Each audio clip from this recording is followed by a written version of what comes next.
Grab your cup.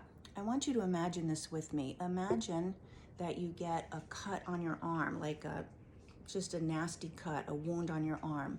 What's the most natural thing that we do when that happens is we take something, a bandage or whatever, and we cover it up and we try to protect that wound. When we have wounds in our life, things that happen to us, we do the same thing. We take something and we cover it up and we try to pretend that it's not there, or we try to cover it over. But this is what happens. Just like if you actually had that physical wound and you were out in your day and somebody bumped up into you. Have you ever had like surgery or just a bad wound and somebody bumps it and you're like, ah?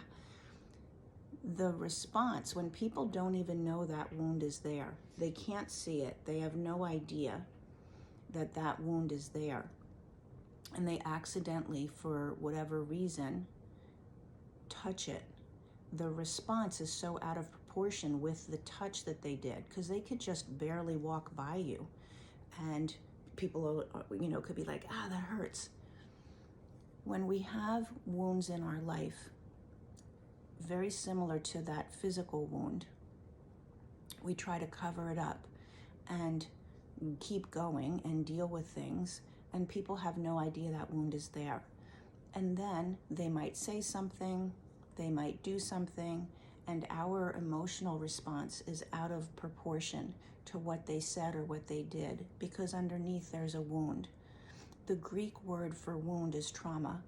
So trauma is really defined as anything that happens that actually changes how you see yourself, how you interpret yourself and other people and the world around you. That's really what trauma is. It's not the actual, it's the wound, but it's not the actual event. It's the wound and how you interpret yourself afterwards from that. So can you see the distinction? It's not the events, it's the wounds that we carry.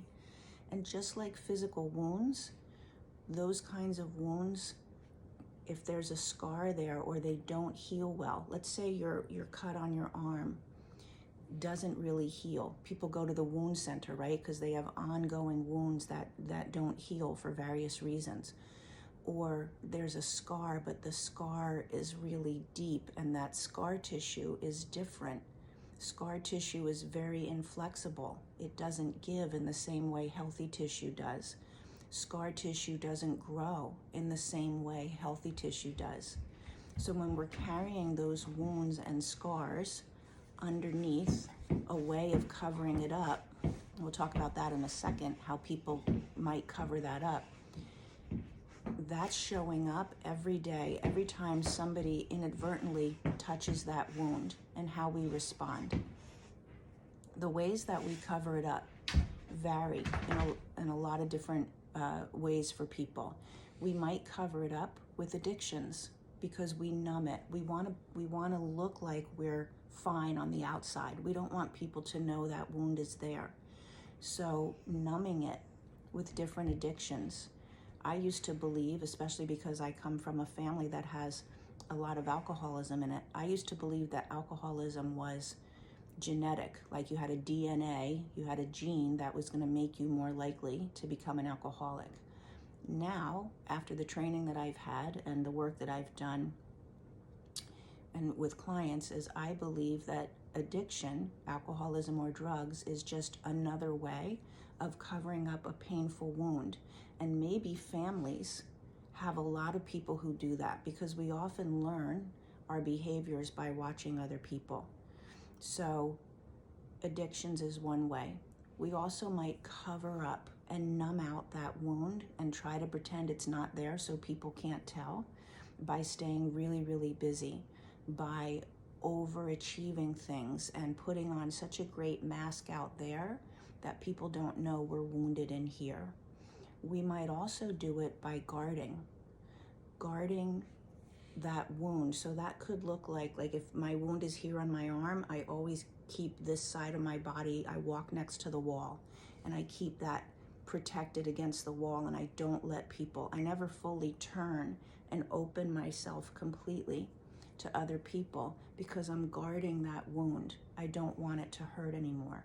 So guarding our heart guarding our love, blocking really receiving and giving love to people. And that can leave us really sad because people know they want to be more connected. People know that they want to share their love, but they have practiced so many years of guarding to protect that wound.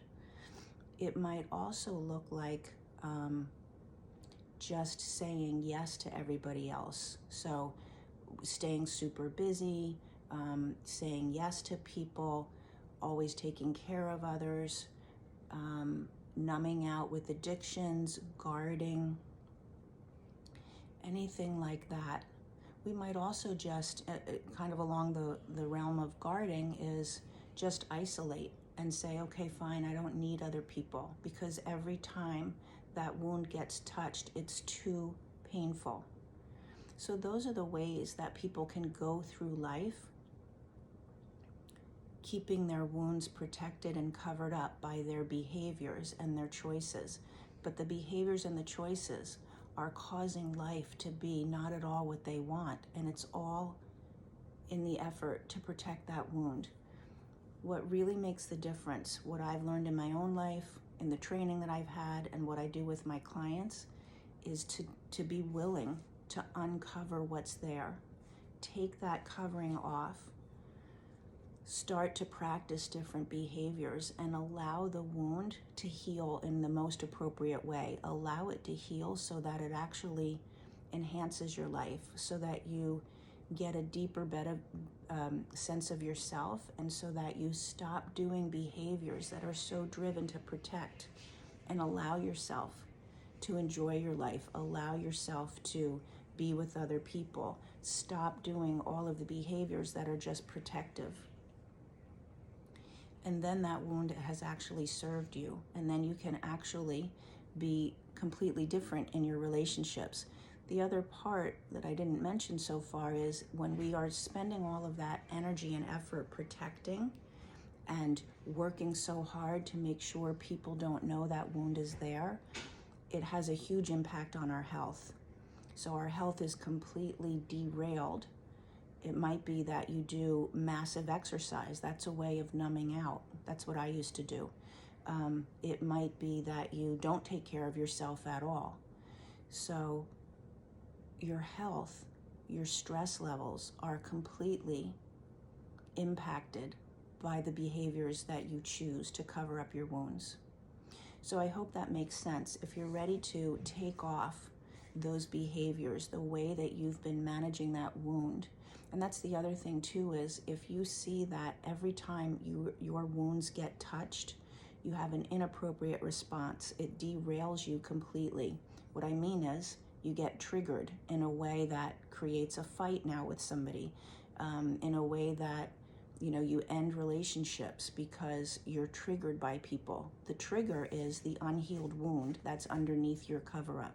It's not what they did, it's that pain that's still there from whatever experiences you've had. So if that's been part of your life, I want you to put masterclass in the comments. I did a class a while back, and I'll send you the replay for free on stress and overwhelm, because that's a really common way. But you'll look to see in that class, you'll look to see what the root causes are, and you can start to apply that for yourself. And if you want to have more information, you can always reach out and talk about the work that we do. But I'm happy to send you that masterclass. Just put that in the comments and see how that relates to you, okay? It's not fun living a wounded life.